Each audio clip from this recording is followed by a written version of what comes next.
Black and white photography. I know somebody who really enjoys black and white photography. It is Riley Photos Jr. It's Elliot, my son. Now, you enjoy a bit of black and white? Yep. Yeah, I certainly do. Mostly shooting it. Pretty much all the time. I now got excited about film.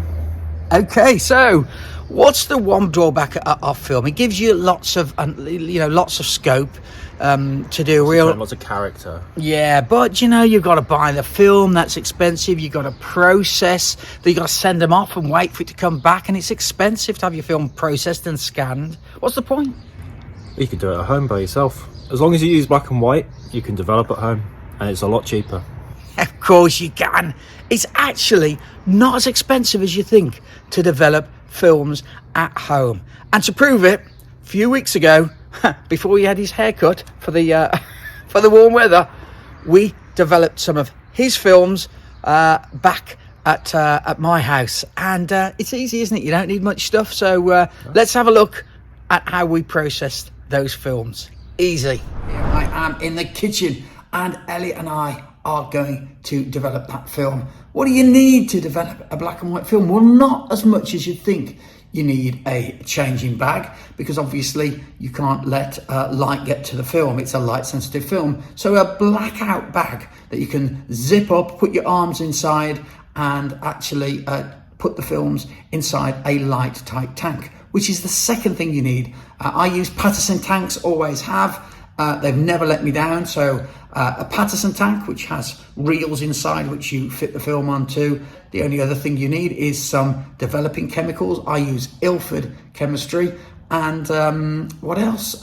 Maybe a jug to put the developer and the fixer in, and a thermometer. Actually, you probably don't even need that really, because it's 20 degrees, but it's not super critical like it is in colour, not black and white.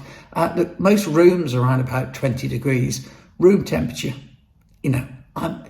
It's about right. Put the water into a jug the night before, and the next day it's going to be around about the right temperature. So without any further ado, let's get Elliot changing the film, putting it into the light tight bag and loading it into the Patterson tank. Let's go. Right, so once we're inside the bag, we can't show you what's going on, because if any light gets inside that bag while the film hasn't been developed yet, it will destroy the film. So I'm going to show you here what we're going to do inside the bag. I've got an old bit of negative film here. Now, if this had just come off the canister and this was the end of it, there would be a piece on the end here, a leader. And we just want to cut that off because we don't really want to develop that piece. We're not interested in it. So you'll see two gaps here, and you'll see the two halves move individually.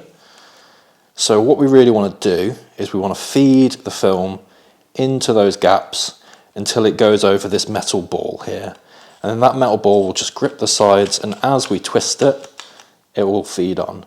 And if there was more film there, it would just carry on going as I twisted it, and it would spiral all the way down to the center. Now, I've made that look fairly easy, but you might find in the bag it's a bit more difficult. So there's a couple of things. I find it easier to feed it in if these corners are just chopped off a little bit. So as you can see here, I've chopped these corner pieces off to allow it to feed more easily into the spiral. I find if it gets stuck, pulling from this side is easier than trying to push up from this side. So you'll feed your entire roll on there, and then when you get to the very end, there'll be a piece of sellotape that will attach it on. So you just want to take off that sellotape and discard the plastic spool.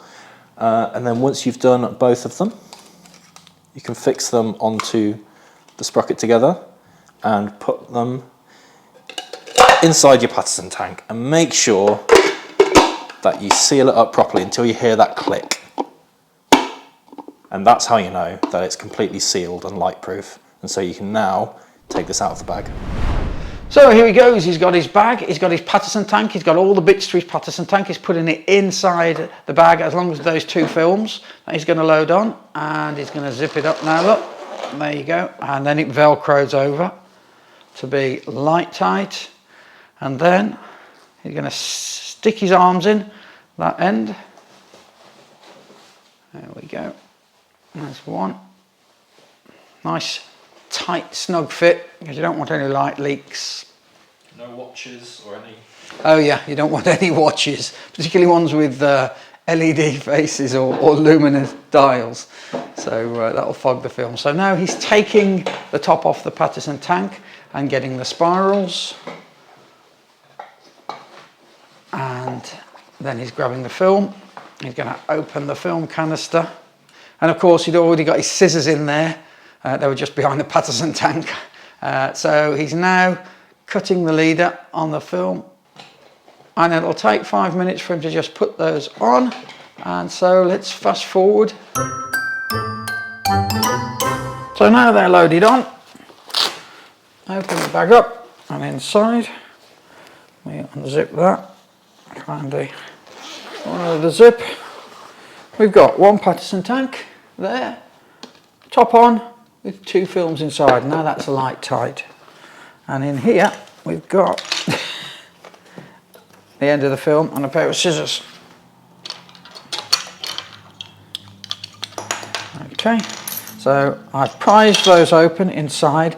If you leave a leader, of course, some people leave a leader, and if you do leave a leader, you can do the cutting and the feed, the initial feed into the spiral, actually in the light. It makes life a lot easier, but it's not always that easy to leave a leader. You can get gadgets that you put inside and pull a leader out, but to be honest, it's not that much of a problem to just open them like this, prise them open inside the changing bag. So they're in there. Let's get some chemicals and let's get them developed. And now to the developer. We are using an Ilford product here. It's Ilfosol 3. Now this is a concentrate, which means we're going to have to dilute it, but Ilford very cleverly always put the dilution instructions on a sticker, look at that, on the front, and it opens up. And it tells us that the dilution concentration for high quality prints are 1 to 9. You can mix it 1 to 14 for greater economy. So if you were somewhere where you didn't want the absolute best quality, you just needed to get an image out quickly.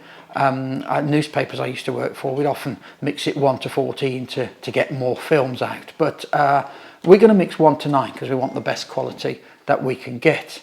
Now this concentrate keeps for 24 months, okay, 2 years once it's airtight. So that's a really good cost-effective way of developing your film.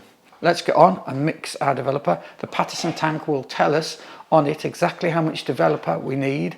And here's the bottom of the Patterson tank, and like I said to you before, it will tell you, it tells you just here that a 35mm film needs 290 millimeters of fluid in there to cover the film. Well, for round numbers, I always find it easy to work at 300 mils. So that's 270 millimeters of water and 30 milliliters of developer. That will make up our 300 mil. So a measuring jug comes in very handy here. We know we need 300 mil to cover one film, but we've got 2 films, so that's 600 milliliters of developer that we need, and this jug is 600 milliliters. It's almost as though they knew, isn't it? So we've got 60 mil of developer. So now he's going to top that up with water, which is measured at 20 degrees, Elliot? 20 degrees. 20 degrees C, and topped it up to the 600 mil. So 7 minutes is the development time, and all these times are printed by Ilford, depending on what film you've got, whether it's 100 or 400 or whatever, or whether you want to up or down rate the film. And so here we go. He's going to start his, that's it, 7 minutes. In goes the developer to start the work. Put this top on, because otherwise when you agitate it's going to go everywhere, and it's just, that's enough. Yeah, that's lovely. Just leave that there. And then every minute we'll agitate that. It's exchanging the liquid inside that's sitting next to the film surface. Now you're not going to want to watch this for 7 minutes while it sits on the desk, so we're going to cut to pouring it out and pouring the fixer in, which will stop the development. Okay, so now the fixer's finished. All that's left is for us to pour that out and then run it under a tap. And now you can open the top when this is done. He's saving that fixer because he's going to use it on the next films. Save a bit of money. Right, so now under the tap. He's running it under the tap, lots of water, and he can take the top off. And for the first time, that film is light, what's the word I'm looking for? Not light sensitive anymore, so there it is, the films. He's going to have his first little look to make sure that there's something being developed. Yeah, we've got images! Fantastic. And it feels so good, doesn't it, to have developed it yourself. So now he's going to leave it in the Patterson tank. He's going to leave the water running for 4 or 5 minutes just to wash all the chemicals off the surface of the film. And then we can dry them. He's got his squeegee and he puts it in the wetting agent. And he's going to take the film out. Oh, the sprocket, there it is. Look, now this film it was only halfway through the camera when it came out. We needed it removed because somebody had to shoot a YouTube film. That was me. And he's going to squeegee it. There we go, just once and then hang it up. Now we did put a few drops of wetting agent in that tank just before we squeegeed it, just to stop the drying marks. On this little contraption that we've rigged here, that radiator's not on, by the way. We wouldn't recommend you drying the films actually on the radiator. That's a recipe for disaster. It's summertime here, the central heating's off, so we're just using the radiator, the long radiator, to hang our little sort of hook contraption that we've bought. You could just use bulldog clips, but we've got one with 8 or 10 bulldog clips, so we can do 10 films at a time if we want to. Just a little weight on the bottom. Again, you can just use a bulldog clip. Now Patterson make these clips, which are official film clips, and they've got some points here, and you would press them down, and you can hang that up, and you can put one on the other end as well. But you know, they're more expensive, and to be honest, you can just buy a packet of bulldog clips from from a stationery store, and they'll do just as good a job. Just clip it on the end.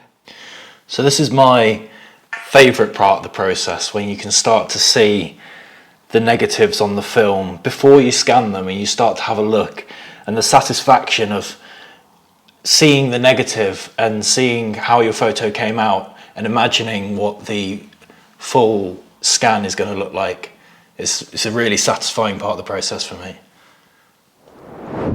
So, it was that easy. If you're wondering why my fingers are like this, I've just been spraying something black for another video that's coming very soon. Now, look at that, 5 films Elliot just processed, saved himself a bunch of money, but also got the huge satisfaction in doing it himself.